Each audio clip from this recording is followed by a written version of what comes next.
Hey everybody, what is up? Welcome back to Final Trade. So Brothers War is in full release as of Friday, and we have a look at the pre-sale data of set booster boxes off of TCG Player. So first off, the interesting thing, look at the vertical scale of this. It only ranges from 113 to 119, and so the price was incredibly stable, and it's nice for once to see that there were no Timmies buying at $200 per box on the very first day of pre-release. I mean, that's something that you almost always see.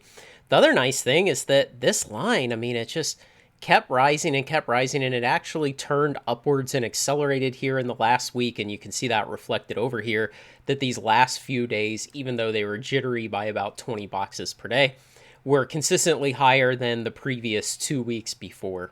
So it looks pretty good. And, you know, the price is in loss territory for most card stores.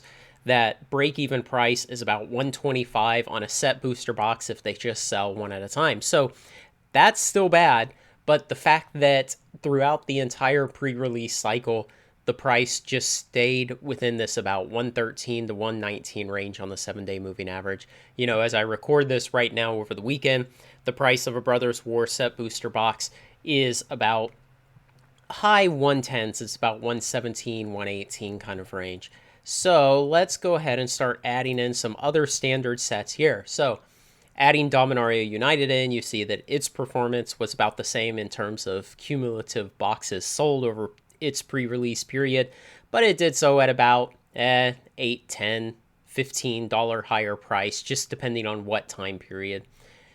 Now, we go back another set, Streets of New Capenna. So it drops in as this yellow line, a hair below these other two, and the price just a little below that. And the interesting thing, if we go back to the oldest standard set that we have data recorded for, you know, the interesting thing about this is all of the pre-sale periods for cumulative boxes sold for these 4 consecutive standard sets look about the same.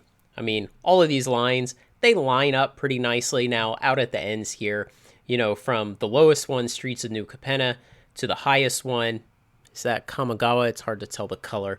The difference in total number of boxes sold was about 500. So, you know, about a 20% difference. But even the prices at release day were pretty close, within about a $10 range of each other. And so, you know, I'm not exactly sure what conclusion I want to draw from that. Does it mean that WotC knows what it's doing when it comes to release wave sizes of set boxes at product release? Does it mean that standard set boxes have still maintained their popularity even through all of the turmoil of this calendar year?